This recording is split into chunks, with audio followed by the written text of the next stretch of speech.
Good evening plus two class. कैसे हैं आप? बहुत मैं उम्मीद करता हूं कि आप सारे बहुत अच्छे होंगे, बड़े अच्छे से मेहनत कर रहे होंगे बच्चों। और अभी जो समय चल रहा है ये वो समय है कि इस समय में हम जितना भी तैयारी कर पाएंगे तो वो हमारे लिए आगे फ्यूचर में बहुत बेस्ट रिजल्ट देगी। तो प्यारे बच्चों, टाइम वेस्ट ना करते हुए स्टार्ट करते हैं आज का पार्ट नंबर 4। और यूनिट जो हमारा चल रहा था प्यारे बच्चों सॉल्यूशन। यूनिट चल रहा था हमारा सॉल्यूशन। मैंने थोड़ा सा स्लो इसलिए समझा रहा हूं क्योंकि इसके जो टॉपिक्स हैं वो बड़े इंपॉर्टेंट है। हर टॉपिक के ऊपर अपने को डिस्कस करना होता है, तो सॉल्यूशन यूनिट के ऊपर आप डिस्कस कर रहे थे। हमने क्या पढ़ लिया था बेटा? सॉल्यूशन क्या चीज होती है, फिर इसकी कंसंट्रेशंस के बारे में, सॉल्यूशन की कंसंट्रेशंस कैसे बढ़ती हैं। एक बार पेपर में क्वेश्चन आया था कि define the concentration of the solution, और 5 नंबर का ये क्वेश्चन आ गया था प्यारे बच्चों। अब सॉल्यूशन के कंसंट्रेशन को डिफाइन करना, इसका मतलब जैसे स्ट्रेंथ बताना, मोलैरिटी बताना, नॉर्मेलिटी बताना, इक्विवेलेंट वेट को एक्सप्लेन करना, यहां तक हम एक्सप्लेन कर चुके थे। अब इससे थोड़ा सा आगे बढ़ते हैं और आज की जो सबसे इंपॉर्टेंट डेफिनेशन है वो डेफिनेशन है हमारे पास मोल फ्रैक्शन। क्या डेफिनेशन है बेटा? Mole fraction. ये डेफिनेशन है मोल फ्रैक्शन। अब मोल फ्रैक्शन क्या चीज होती है उसको हम पढ़ना चाहते हैं। मोल फ्रैक्शन क्या चीज है उसको डिस्कस करना चाहते हैं। आप सपोज करें मेरे पास 2 बच्चे हैं, एक बच्चे से मैंने 10 रुपए लिए। आप सपोज करें, एक एग्जांपल लेकर के चलते हैं, मैंने एक बच्चे से 10 रुपए लिए और एक बच्चे से मैंने 5 रुपए ले लिए।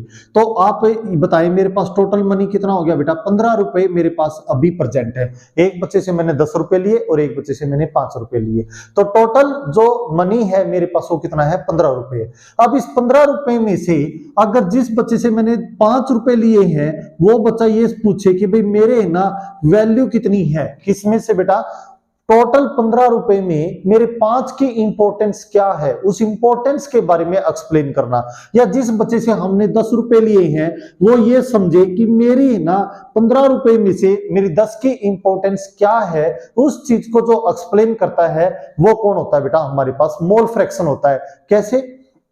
अगर मैं 10 रुपए को सोलवेंट कह दूं, अगर मैं 10 रुपए को सोलवेंट कह दूं और मैं 5 रुपए को सोल्यूट कह दूं, तो यूं बताओ बेटा, सोलवेंट प्लस में सोल्यूट, ठीक है, ये दोनों चीजें मिल करके हमारे पास क्या बन गया बेटा? सॉल्यूशन बन गया। और सॉल्यूशन में से ये 5 रुपए कौन थे बेटा? ये मेरे पास सोल्यूट की तरह काम कर रहे थे। इसका मतलब सॉल्यूशन में से सोल्यूट को ड्राइव कर रहे हैं, सॉल्यूशन में से सोल्यूट को ड्राइव कर रहे हैं, या सॉल्यूशन में से सॉल्वेंट को ड्राइव कर रहे हैं। और सोल्यूट और सॉल्वेंट हमारे सॉल्यूशन के क्या हैं? कंपोनेंट्स हैं। हमारे सॉल्यूशन के क्या हैं? कंपोनेंट्स हैं। अगर ये हमारे सॉल्यूशन के कंपोनेंट हैं और इन कंपोनेंटों को अगर मैं ड्राइव कर रहा हूं तो आप नोट कर रहे होंगे कि ये कैसे कर रहे हैं? डिवाइड मेथड से। और कोई भी चीज अगर डिवाइड में की जाती है, ए बाई बी आपने लिखा है तो इसका मतलब ए रेशो बी है, रेशो में लिख सकते हैं। तो उसी प्रकार डेफिनेशन क्या कहता है? It is the ratio of, it is the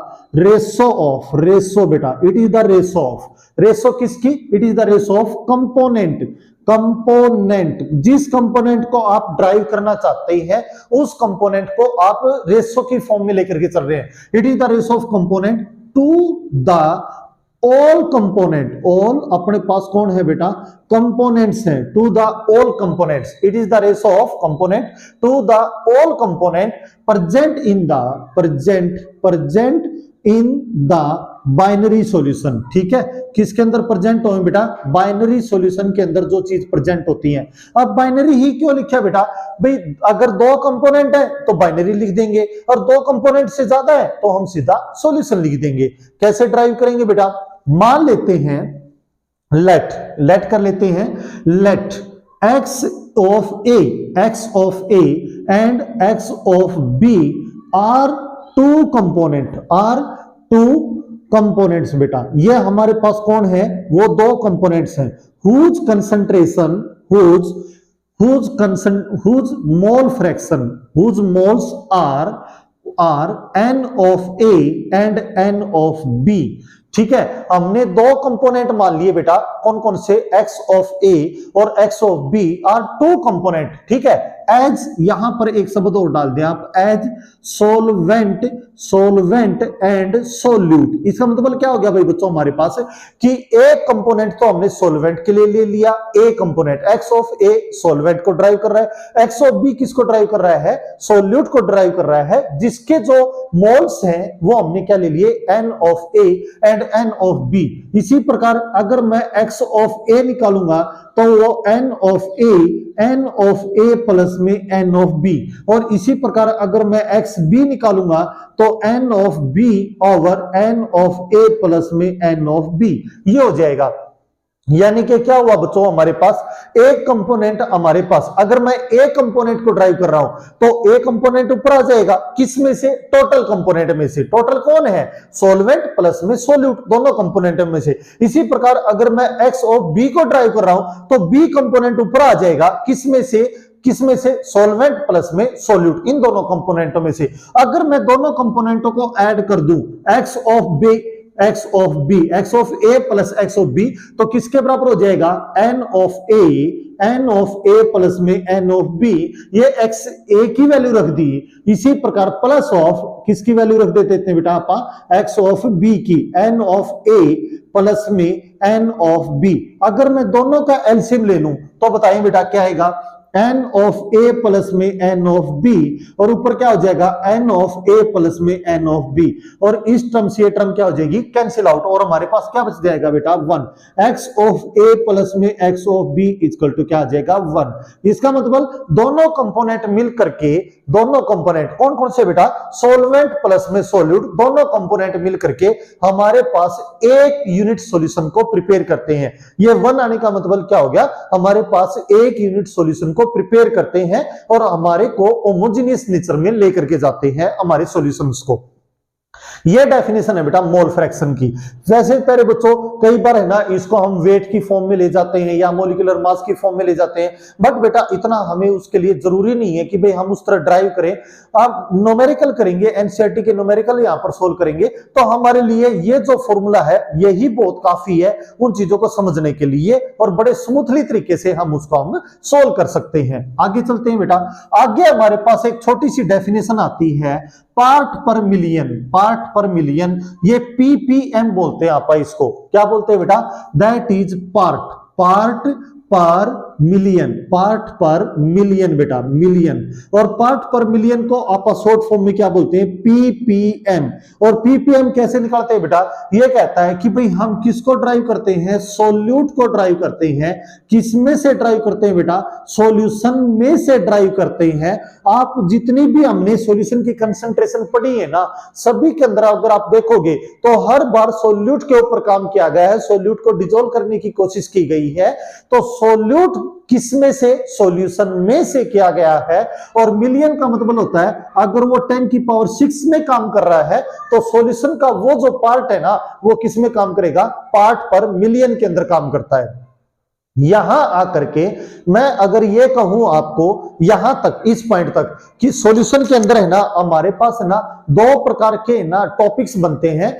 first type का जो टॉपिक्स है ना यहां आकर के हमारा सोल्व होता है, और जो सेकंड टाइप का टॉपिक है ना बेटा वो अब इसके आगे स्टार्ट होगा। बट मैं अभी ना यहां से सेकंड पार्ट सोल्व करने से पहले जितने भी फॉर्मूले मैंने करवाए हैं उसके बेस पर मैं आपको 2-4 न्यूमेरिकल सिखाता हूं, ताकि आपको फॉर्मूले लगाने उसमें कैसे फिलअप किए जाते हैं वो हमें समझ में आ जाएंगे बेटा। तो चलो भाई काम करते हैं बेटे, काम करते हैं। देखिए भाई, देखो भाई प्यारे बच्चों स्टार्टिंग से लेकर के चलते हैं। यूं बताओ बेटा, जैसे सपोज करो आपको ना एक क्वेश्चन दे रखा है, एक क्वेश्चन दे रखा है, क्या दे रखा है, 9.8 ग्राम ऑफ सल्फ्यूरिक, क्या दे रखा है बेटा, 9.8 ग्राम ऑफ सल्फ्यूरिक एसिड। आपको 9.8 ग्राम का सल्फ्यूरिक एसिड दे रखा है, जो कहता है इन 250 मिलीलीटर ऑफ द सॉल्यूशन, जो 250 मिलीलीटर सॉल्यूशन के अंदर है।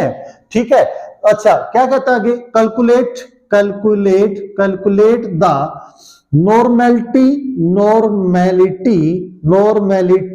And molarity. आप क्या करें, नॉर्मेलिटी को और मोलरिटी को ड्राइव करके दिखाएं। ये क्वेश्चन है हमारे पास प्यारे बच्चों। अब देखिए बेटे, क्या करेंगे हम पहले ना इसको समझने की कोशिश करेंगे। हम क्या निकालना चाहते हैं पहले बेटा, मोलरिटी निकालना चाहते हैं। मोलरिटी क्या निकालते हैं बेटा, कैपिटल एम, जो क्या फॉर्मूला था हमारा, W2 divide by M2, W2 divide by M2 into में 1000 बाई में कौन था, V। अब पॉइंट ये है कि गिवन स्टेटमेंट में हमें इस फॉर्मूले के लिए कितने टर्म चाहिए, कितनी अननोन टर्म है, एक तो M मोलरिटी, एक W2 weight of solute, M2 molecular mass of solute, और V कौन है, वॉल्यूम। चार टर्म है, तीन टर्म हमें पता होना चाहिए, क्योंकि हमें कहा गया कि आप मोलरिटी निकालिए, तो इसका मतलब M तो हमने निकालना है, हमें तीन टर्म है अननोन है, वो तीन टर्म हमें स्टेटमेंट में ढूंढनी है। अगर ये तीन टर्म हमें ढूंढनी आ जाए तो बड़े इजी तरीके से हम इसको सोल्व कर सकते हैं। क्या है बेटा, देखिए आपको W2 निकालना है, यानी कि आपको क्या चाहिए, वेट ऑफ सोल्यूट चाहिए, आपको वेट ऑफ सोल्यूट कह सकते हैं, या हम इसको कह सकते हैं मॉलिक्यूलर मास ऑफ सोल्यूट। क्या कह सकते हैं बेटा, मॉलिक्यूलर मास ऑफ सोल्यूट, या गिवन मास ऑफ सोल्यूट। बेटा सॉरी, यहां पर आप ना ये शब्द भी लिख सकते हैं, गिवन मास ऑफ सोल्यूट, आप इस शब्द को भी प्रेफरेंस कर सकते हैं, गिवन मास। ठीक है, कई बार किताबों में ना वेट शब्द ना दे करके गिवन मास दे देता है, तो मीनिंग एक होता है। अब हमें यह देखना है स्टेटमेंट में कितना पार्ट तो सोल्यूट के लिए दिया गया है और कितना पार्ट हमें सोल्वेंट के लिए दिया गया है। अब वो स्टेटमेंट में जाते हैं। स्टेटमेंट में आपको एक शब्द मिलेगा बेटा, इन।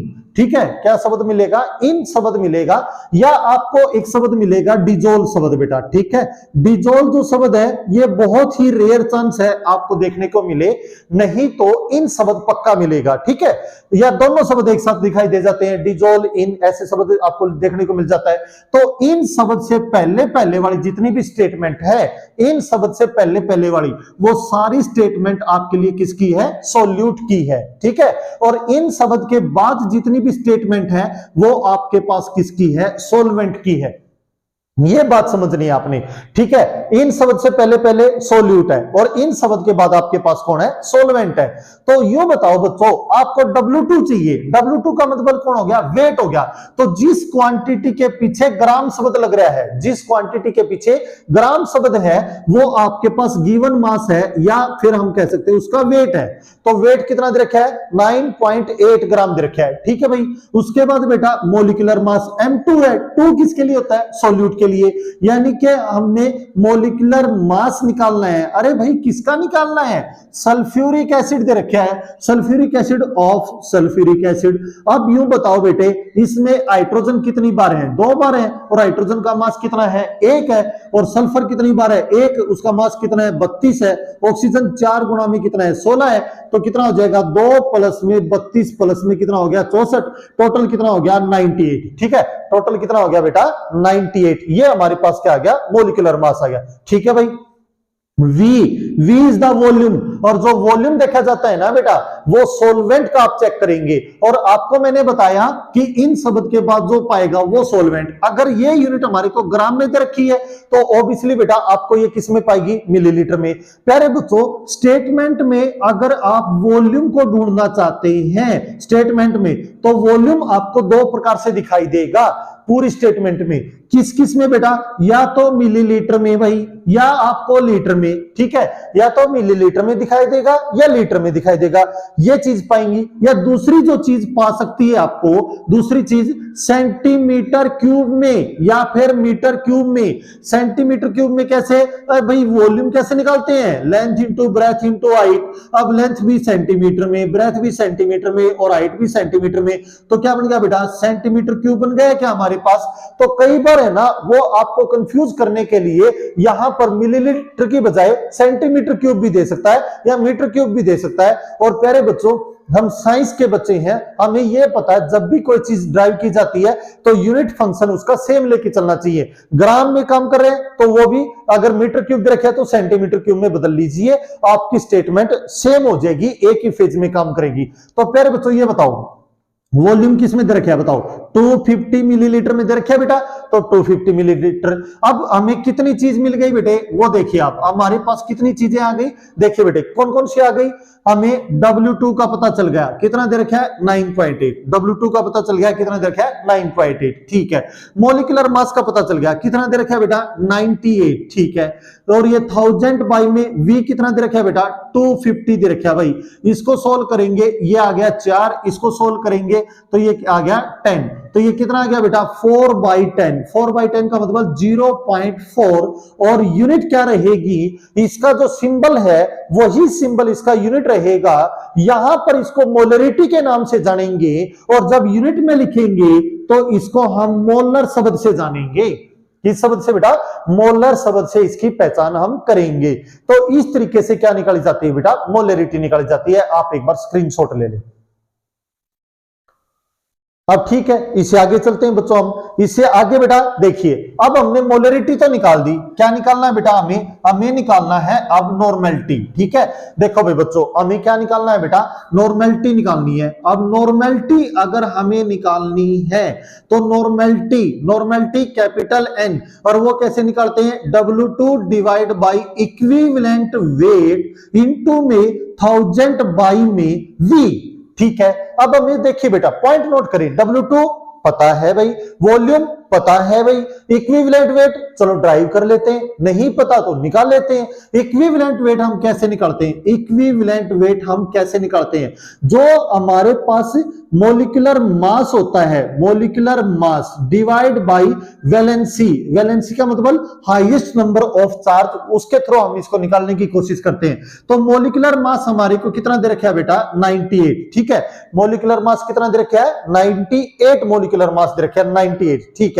वैलेंसी बेटा, अरे भाई आप केमिकल कौन सा लेके चल रहे हैं, सल्फ्यूरिक एसिड लेकर के चल रहे हैं, और अगर ये आयन में टूटता है तो कैसे बेटा, H पॉजिटिव HSO4 नेगेटिव, और फिर ये डिसोसिएट होता है तो H पॉजिटिव और SO4 2 नेगेटिव, इसमें डिसोसिएट होता है।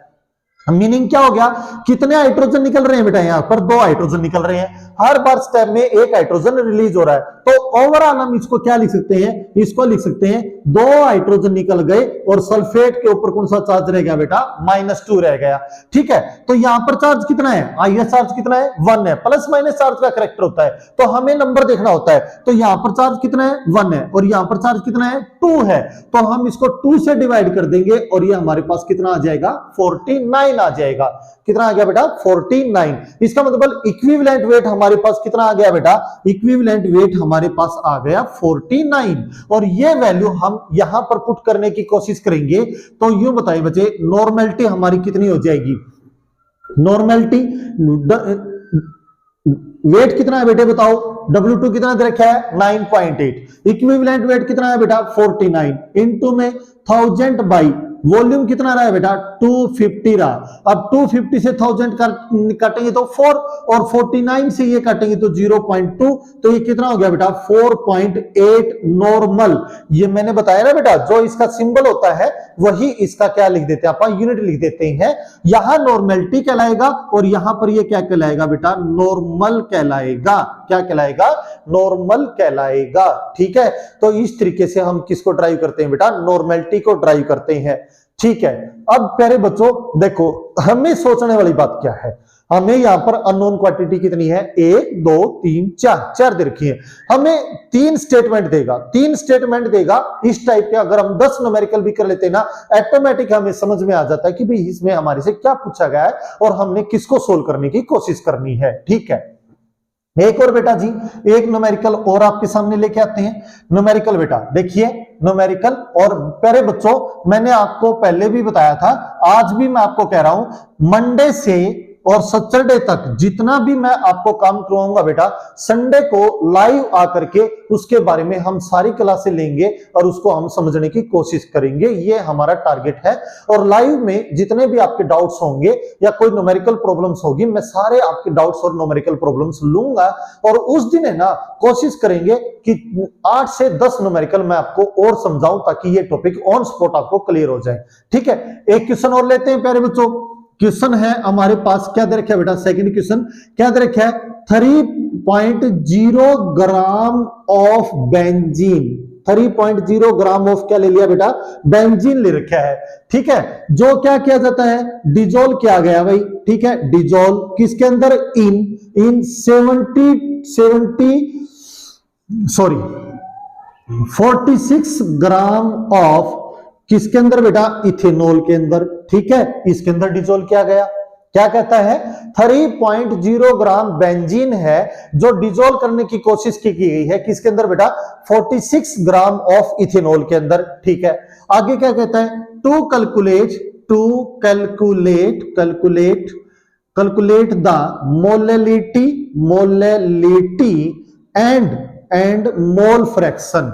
ठीक है, आप मोलेलिटी एंड मोल फ्रैक्शन को क्या करें, कैलकुलेट करके दिखाएं। ये हमारे पास क्या है, ये सेकंड न्यूमेरिकल है जिसको हम सोल्व करने जा रहे हैं। प्यारे बच्चों, अब हमारे को देखो क्या पूछा गया बेटा, मोलेलिटी पूछी गई है। मोलेलिटी बेटा, और मोलेलिटी में हम स्मॉल m से इसको लिखते हैं, जो हमारा क्या होता है, W2 divide by M2 into में 1000 बाई में W1। प्यारे बच्चों, मोलेलिटी एक्यूरेट बनाई जाती है, पूरे 1000 ग्राम में डिजोल्व की जाती है।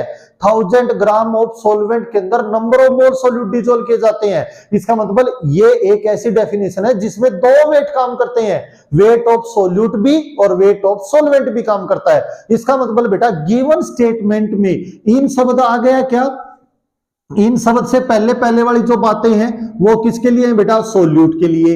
इन शब्द के बाद वाली जितनी भी बातें हैं वो किसके लिए बेटा, सोल्वेंट के लिए है। ठीक है, चलो सोल्व करते हैं भाई प्यारे बच्चों। यूं बताओ बेटा, W2 यानी कि W2 कौन है, W2 सोल्यूट बेंजीन है। तो बेंजीन का वेट कितना दे रखा है बेटा, 3.0 ग्राम यानी कि 3 ग्राम दे रखा है। ठीक है, मोलिकुलर मास बेटा M2 किसका, बेंजीन। फॉर्मूला क्या होता है बेटा, बेंजीन का C6H6 होता है। तो यूं बताओ बच्चों, यहां पर कार्बन कितने हैं, 6, और मास कितना हो गया बेटा, 12। हाइड्रोजन कितने, 6 इंटू में हाइड्रोजन का 1, तो कितना हो गया बेटा बताओ, ये दैट इज 78 इसका मोलिकुलर मास हो गया हमारे पास।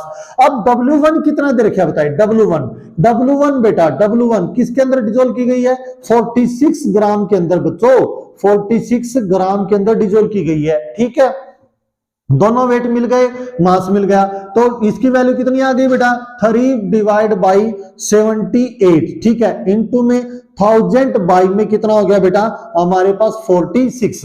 प्यारे बच्चों देखिए, W2 की वैल्यू 3 ग्राम पता चल गई, मोलिकुलर मास बेंजीन का लेना था, निकाल लिया। 1000 बाई में वेट किसके अंदर डिजोल्व किया गया बेटा, 46 ग्राम ऑफ इथेनॉल के अंदर। अब इनको हम सोल्व कर लेंगे और हमारी क्या आ जाएगी, मोलेलिटी। प्यारे बच्चों, ये आपने सोल्व करना है भाई। ठीक है, यहां से कैलकुलेशन आपने सोल्व करनी है। प्यारे बच्चों, मैं आपको ना स्टेटमेंट क्या है, स्टेटमेंट में क्या पूछा गया है, वो सारी बातें मैं आपको अलग अलग समझा रहा हूं और आप समझने की कोशिश करें। फिर भी आपको कोई डाउट रहता है बेटा, आप मेरे को कमेंट्स कर सकते हैं, या संडे को लाइव जब हम क्लासे करेंगे उस समय आप मेरे से डिस्कस कर सकते हैं। और यहां पर इसका यूनिट क्या हो जाएगी, स्मॉल m से लिखेंगे और इसको बोलेंगे क्या बेटा, मोलल। क्या बोलेंगे, मोलल। इस तरीके से हम क्या निकालते हैं बेटा, मोलेलिटी को ड्राइव करते हैं। ठीक है, स्क्रीनशॉट ले, मोलेलिटी हम निकाल लेंगे यहां से। अब आगे चलते हैं प्यारे बच्चों, अब आगे हमने क्या निकालना है बेटा, मोल फ्रैक्शन निकालना है भाई। ठीक है, चलो मोल फ्रैक्शन बेटा, मोल फ्रैक्शन को कोशिश करते हैं। मोल फ्रैक्शन क्या चीज होती है, मोल फ्रैक्शन हम निकालना चाहते हैं। मोल फ्रैक्शन बेटा, मोल फ्रैक्शन कैसे निकाले जाते हैं, अभी आज ही तो समझा है, XA प्लस में XB इक्वल टू 1। ये अभी तो आज तो हमने समझा बेटा, XA प्लस में XB इक्वल टू क्या है, 1। और ये मोल फ्रैक्शन यानी कि दो कंपोनेंट मिल करके हमारे को क्या बनाते हैं, दो कंपोनेंट मिल करके क्या ड्राइव करते हैं बच्चों, हमारे पास दैट इज मोल फ्रैक्शन। अब दो कंपोनेंट कौन कौन से बेटा, एक कंपोनेंट तो हमारे पास सॉल्वेंट और एक कंपोनेंट अपने पास सॉल्यूट। ठीक है, तो एक कंपोनेंट को मैं, एक को तो मैंने मान लिया बी का मतलब बेंजीन। बी कौन है बेटा, हमारे पास बेंजीन मान लिया। ठीक है, और ये दूसरा कंपोनेंट कौन है बेटा, इथेनॉल। इथेनॉल को किससे लिख दिया बेटा मैंने, ई से। यानी कि दोनों मिलकर के मेरे पास एक यूनिट सॉल्यूशन बना रहे हैं। ठीक है, स्टेटमेंट क्या कहती है, बेंजीन को डिसॉल्व किया गया इथेनॉल के अंदर, तो एक बेंजीन को बी से रिप्रेजेंट कर दिया और इथेनॉल को ई से कर दिया, और दोनों मिलकर के अगर एक यूनिट सॉल्यूशन बना रहे हैं तो इसमें से कोई एक कंपोनेंट, चाहे मैं एक्स ऑफ बी को ड्राइव कर लूं तो ये क्या आ जाएगा, एन ऑफ बी प्लस में एन ऑफ ई, ऐसे हो जाएगा, एन ऑफ बी प्लस में एन ऑफ ई हो जाएगा। ठीक है, यानी कि नंबर ऑफ मोल बेंजीन के डिवाइड बाय बेंजीन प्लस में इथेनॉल, ऐसे निकाल लेंगे। अब नंबर ऑफ मोल बेंजीन के कैसे निकालते हैं बेटा, अरे मोल याद करो बच्चों, मोल निकालने सिखाई थी मैंने आपको, वेट बाय मोलिकुलर मास, ऐसे निकालते हैं बेटा। वेट की जगह हम गिवन मास भी लिख सकते हैं। ठीक है, तो यूं बताओ बच्चों, बेंजीन के मोल निकालने तो हम वेट भी किसका लेके चलेंगे, वेट भी हम किसका लेके चलेंगे बेटा, बेंजीन का। ठीक है, और मोलिकुलर मास भी हम किसका लेके चलेंगे बेटा, मोलिकुलर मास ऑफ किसका लेके चलेंगे, बेंजीन का। ठीक है भाई, अब यूं बताओ बच्चों, वेट ऑफ बेंजीन कितना दे रखा है बेटे, बताओ, वेट ऑफ बेंजीन 3.0 ग्राम, यानी कि 3 ग्राम, डिवाइड बाय मोलिकुलर मास हमने निकाला था बेटा, क्या होता है बेंजीन का फॉर्मूला C6H6, तो कार्बन कितनी बार है, 6 गुना में कार्बन का मास 12, हाइड्रोजन कितनी बार है, 6 गुना में मास 1, कितना हो जाएगा बेटा, दैट इज 78। तो ये कितना हो गया भाई बच्चों, 78। तो हमारे पास नंबर ऑफ मोल बेंजीन के कितने आ गए, 3/78 आ गए। ठीक है, अब इसी प्रकार नंबर ऑफ मोल हम किसके निकाल लेंगे बेटा, इथेनॉल के, तो वेट भी हम किसका लेके चलेंगे, वेट भी हम इथेनॉल का लेके चलेंगे, और मोलिकुलर मास भी, मोलिकुलर मास ऑफ हम किसका लेके चलेंगे, इथेनॉल का लेके चलेंगे। तो वेट ऑफ इथेनॉल कितना दे रखा है बच्चों, 46 ग्राम दे रखा है। ठीक है, देखो बेटे ध्यान करें, कितना दे रखा है बच्चों, 46 ग्राम। अब ये कितना हो जाएगा भाई बच्चों, 46 ग्राम। ठीक है, डिवाइड बाय इथेनॉल का फॉर्मूला क्या होता है, C2H5OH।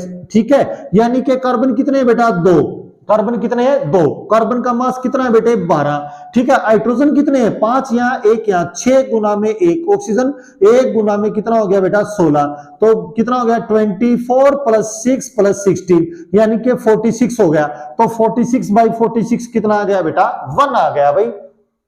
ठीक है, अब ये जो वैल्यू हमने निकाली है एन ऑफ बी की वैल्यू कितनी है बेटा, 3/78 डिवाइड बाई 3/78 प्लस ऑफ 1। अब इसको सोल्व कर लेंगे तो यहां पर हमारे पास किसकी वैल्यू आ जाएगी बेटा, एक्स ऑफ बी की वैल्यू आ जाएगी। यहां से सोल्व करने के बाद हमारे पास किसकी वैल्यू आ जाएगी, एक्स ऑफ बी की वैल्यू आ जाएगी। और ये वैल्यू अगर मैं यहां रख दूं, मान लो सपोज करो ये वैल्यू मेरे पास आ गई ए, तो ए प्लस में x of e equal to 1, और एक्स ऑफ ई कितना हो जाएगा, 1 माइनस ऑफ ए।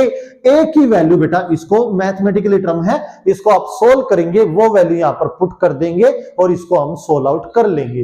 प्यारे बच्चों, इस तरीके से हम, हमारे पास ये टर्म्स होती हैं। संडे को जब क्लास लगाएंगे ना, तो संडे को कुछ न्यूमेरिकल डेंसिटी के होते हैं, कुछ हमारे पास है ना वॉल्यूमेट्रिकली फॉर्म में दे रखे होते हैं, और कुछ न्यूमेरिकल हैं जो मोलरिटी और मोलरिटी के हैं, कॉम्बिनेशन वाले न्यूमेरिकल हैं, वो हम संडे को बैठ करके डिस्कस करेंगे, आपके सामने डिस्कस करेंगे, ताकि आपको कोई भी ऑन स्पॉट डाउट रहेगा तो वो मैं आपके क्लियर कर सकूं। तो प्यारे बच्चों, आज की क्लास यहीं पर हम कंप्लीट करते हैं। कल इस सॉल्यूशन का सेकंड पार्ट के ऊपर डिस्कस करेंगे, और ये हमारे पास, ये मान के चलो भी 3 से 4 पार्ट और हमारे पास बनेंगे, और सॉल्यूशन बड़े स्मूथली तरीके से हमारा एक्सप्लेन हो जाएगा। आज आपसे मिलकर के बड़ा अच्छा लगे। घर पर रहें, स्वस्थ रहें, अपने माता पिताओं का, अपने गुरुजनों का आदर करते रहें बेटा, और खुश होकर के, रिलैक्स होकर के पढ़ाई करें। सिलेबस कोई लेंथी नहीं है। अगर हम डेली 1 घंटा भी अगर मैं ये कहूं, आप ना मैक्सिमम 40 मिनट भी डेली है ना रूटीन में पढ़ाई करने लग जाते हैं केमिस्ट्री को, और इतना टाइम फिजिक्स को और मैथ को भी अगर आप देना चाहते हैं, देने लग जाते हैं, तो आपकी सीटिंग बननी लग जाएगी। और जब आप एक जगह सीटिंग पर बैठ जाते हो तो फिर आपकी है ना स्कोर को कोई नहीं रोक सकता, आप अच्छे स्कोर की तरफ जाने लग जाएंगे। आज आपसे मिलकर बड़ा अच्छा लगा। मिलते हैं अगली क्लास में।